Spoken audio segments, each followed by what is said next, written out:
We're at the largest board game convention in Kent. We're at Canterbury Games Convention, the first one.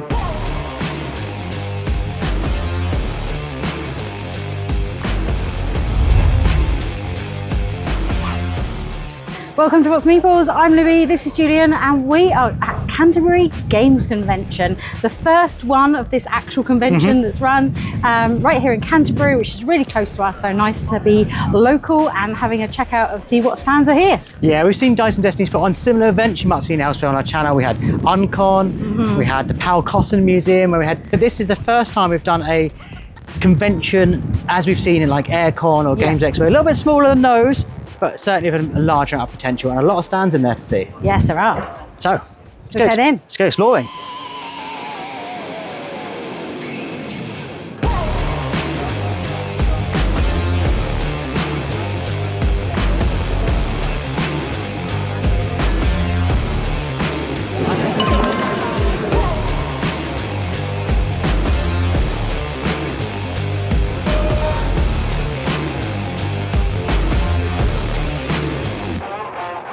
Hachette are here with a lot of tables. They've got Gwent behind me there, launching here at the show actually, which is really interesting. So a lot of people interested in playing that. They've also got Strange World just there, one of our favourites that we saw at the Hachette Day we went to back in March. So that's finally out as well. So very excited to pick a copy of that up whilst we're here at the show. And they've even got some big versions of games like Leaders, which I think will be coming out later in the year, perhaps an Essen release, I'm not sure. But very much like a chess-like game with a lot of extra actions, and this is an extra large, but it's quite a nice deluxe game, that one. I have this strange philosophy that the bigger you make a normal sized board game, the more fun it is. Bigger, therefore, better. Bigger is better. Bigger, therefore, better. You would have seen on our channel how much we enjoy playing Spy Guy Fantasy, and look, bigger, therefore, better.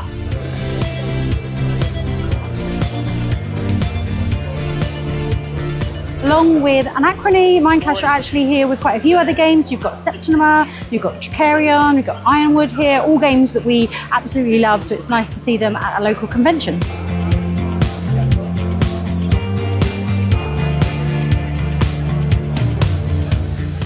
There's been painting competitions and all sorts here at the Canterbury Games Con. I found some gorgeous looking miniatures for Anachrony from the Mindclash. The painter of these ones definitely should enter a competition, I say.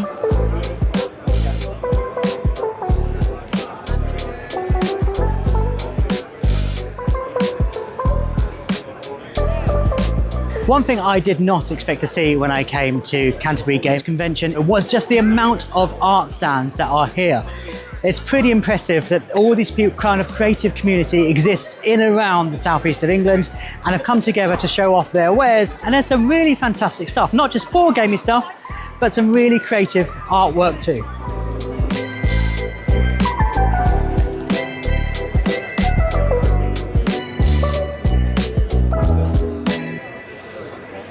I mean, who doesn't come to a board game convention in really hot days in August and buy a hat to wear in the winter? And we all know why I bought this hat, don't we?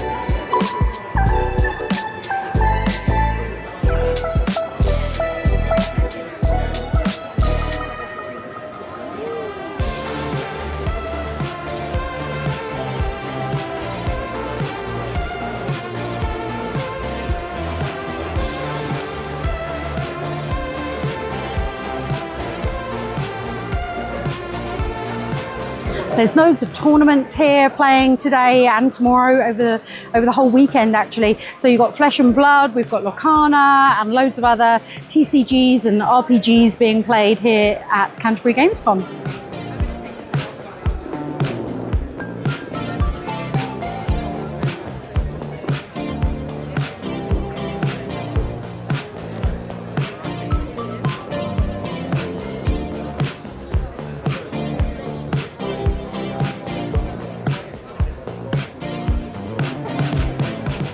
One thing I always like about these smaller conventions is that you get to follow the journey that some games have been on. So you see them at the very early stages of prototype follow the progression as they move through maybe Kickstarter or crowdfunding, and then see the final product at the end. And here it's like a collection of different games that we've seen across our channel. So we've got Isla, which we've been covering now for years. We've got Pandora Celeste down there. They finished their journey and they're now moving on to an expansion.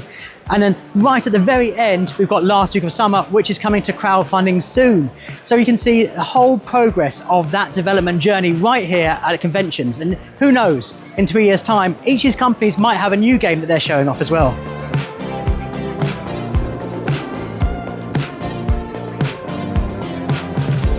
We have got Black Metro here, which is a game that we discovered at UK Games Expo. We're very excited to play. There will be some content coming on that soon. Exciting to see them again.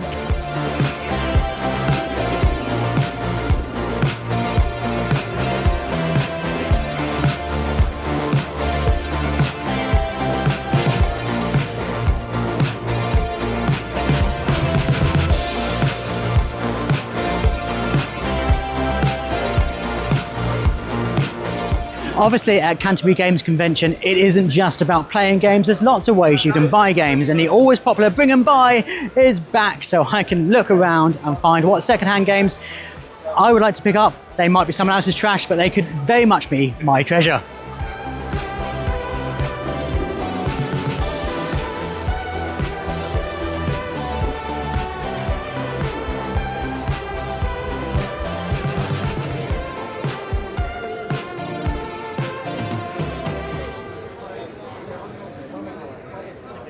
In front of you, you have 3 bombs that you need to disarm. On this one here, you have combination lock, same as this one here as well, and a keypad on the middle one. 3, 2, 1, go. I just want to go for it. 2, 5, cool, right?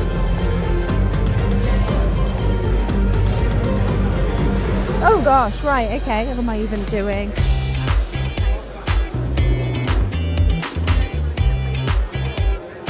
Another company I like to always check out is Tabletop Rescue, because they sell secondhand games at fantastic prices, and the fact that, you know, they've been checked and authenticated, you know, all the bits are in there, means you can buy secondhand without the worry that some bits might be missing.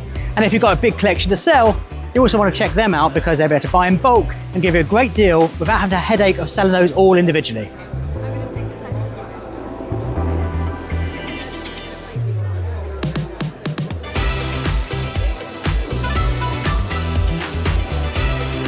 So I'm at the stand here that ran the painting competition yesterday. They've got lots of lovely miniatures, as you can see behind me. And this is the winner of the adult painting competition. They also did a couple of categories for children of different ages. But this is the glorious colours of the adult winner. So yeah, really good fun things happening in terms of events and competitions and things here.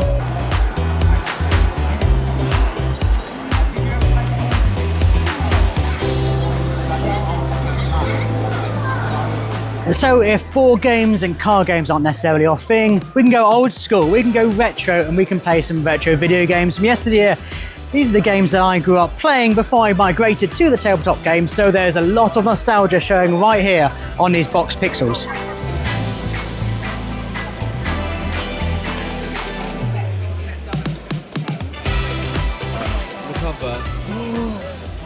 Yes!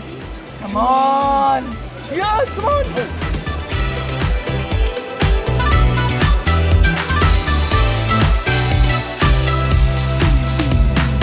So we're about to do our event night. Yeah. We're going to do Thinkers in Rings with our friend Rozie from Cozy Boardgames, and we're also going to do just one, but we're going to play at just 100 like we do at Aircon all the time. So I mean, we might not have 100 people, but however many people come along, we're all going to play it together. We're kind of going to do a team vibe. Yeah. So for just one, it's going to be me versus Rozie, and whoever gets the most points, depending on our sort of half of the room. And for Things and Rings, I think we're going to go head to head. Me versus you. Yes. Yeah. So the rings are set up. Hopefully some people will be joining us. It's already getting a bit exciting here. Yeah.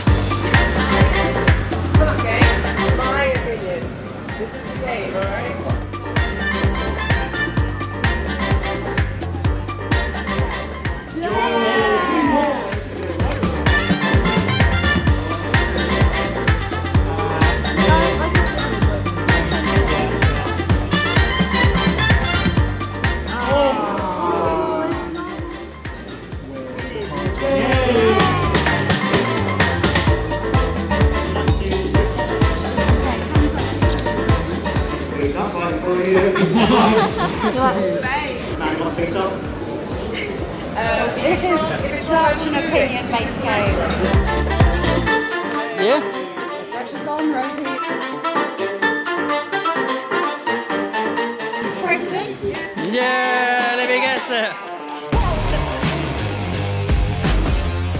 So that is it. The first ever Canterbury Games Convention is over, and what a fantastic time. Yes, we have very had. warm, but Very fantastic. warm. Yeah, I'm still wearing the hat. So, yeah, I don't know why you're wearing a hat. Like, what have you got that on your head for? It's too hot.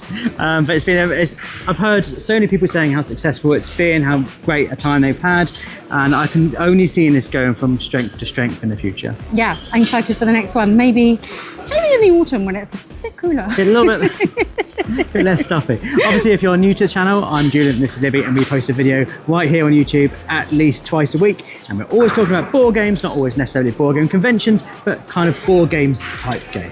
Exactly, yeah, and we would love to hear from you in the comments if you were here, if you'd like to come to another time, what conventions you've had locally to you. That would be fantastic. As always, thanks so much for watching.